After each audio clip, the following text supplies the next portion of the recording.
Class second English medium part 2 हार मत मानो। यहाँ पे कुछ कठिन शब्द दिए गए हैं। वीर, सैनिक, गुफा, कोशिश, शत्रु, आखिर, राजपाट। और इसमें आपको हार नहीं माननी चाहिए, इसके बारे में समझाया गया है। देखिए आगे इसे पढ़ें। ब्रूस बहुत अधिक वीर और साहसी राजा था। उसने अनेक युद्ध जीते थे तथा उनकी वीरता के किस्से दूर दूर तक सुनाए जाते थे।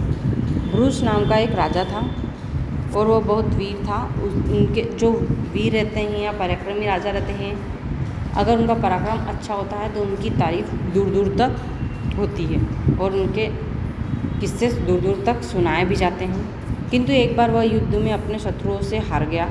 उसके बहुत सारे सैनिक मारे गए। जो सैनिक अपने प्राण बचाने से सफल हुए थे वे सभी इधर उधर भाग गए और ब्रूस भी अपने शत्रुओं से छिपता छिपाता जंगल में आकर एक गुफा में रहने लगा। अपना घर परिवार, राजपाट, भव्य महल खोने का उसे बहुत दुख था। इन सबको दोबारा कैसे पाएगा वह यही सोचता रहता था, परंतु उसे कोई उपाय न सूझ पाता। तब एक दिन उसने गुफा की दीवार पर एक मकड़ी चढ़ रही थी। कुछ ऊंचाई तक पर चढ़ने के बाद वह फिर गिर पड़ती। वहीं बार बार दीवार पर चढ़ने की कोशिश करती, किंतु हर बार फिसल कर नीचे आ जाती, हिम्मत न छोड़ती। उसकी इसी कोशिश से चलते आखिरकार वह दीवार से ऊपर पहुंचने में सफल हो गई। मतलब वो राजा उसको मकड़ी को देख रहा था। एक मकड़ी थी जो बार बार दीवार पे से गिर रही थी और चढ़ रही थी। मतलब वो अपने जाले के पास जाने की कोशिश कर रही थी, लेकिन बार बार उसकी कोशिश करने के बाद वो बार बार गिर रही थी। लेकिन फिर भी उसने कोशिश की और वो वहाँ तक पहुँची। तो इस चीज़ को जब राजा ने देखा तो उसे हिम्मत हुई। राजा मकड़ी से बहुत अधिक प्रभावित हुआ। फिर क्या हुआ? राजा मकड़ी से बहुत अधिक प्रभावित हुआ और उसको उस मकड़ी से बहुत हिम्मत मिली। अब इसका दूसरा पेज। जब राजा के सैनिक भी इधर उधर बचते बचाते भाग गए, तब राजा भी अपना राजपाट, घर परिवार सब छोड़कर आ गया। तो वो वहाँ एक गुफा में आया। तो उसने गुफा में जब मकड़ी को देखा बार बार कोशिश करते हुए, तो उसे भी मकड़ी से हिम्मत मिली।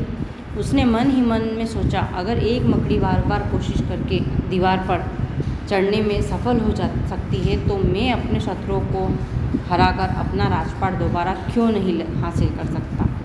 उसने फिर एक विशाल सेना तैयार की और शत्रुओं पर धावा बोल दिया। भयंकर युद्ध हुआ और दोनों ओर से बहुत सैनिक मारे गए, किंतु अंत में राजा ब्रूस की जीत हुई। उसे अपना परिवार, अपना राजपाट वापस मिल गया। सच है, जो कोशिश करता है सफलता उसी को मिलती है। इस पाठ में आपको यही शिक्षा दी जाती है कि कोशिश करते रहना चाहिए। कोशिश करेंगे तो सफलता ज़रूर मिलेगी, जैसे उस राजा को मिली। इसके आगे ये शब्दार्थ है: साहसी, हिम्मत वाला, शत्रु, दुश्मन, किंतु, परंतु, पर, युद्ध, लड़ाई, वीर, बहादुर, कोशिश, प्रयास और विजय, जीत। सैनिक, सिपाही। धावा बोलना मतलब आक्रमण करना। यहाँ पे पार्ट 2 के साथ साथ उसके शब्दार्थ दिए गए हैं, तो जो आप कॉपी में उतारें इसको और समझें। इसके प्रश्नोत्तर और अन्य नेक्स्ट वीडियो में देखेंगे बच्चों। धन्यवाद।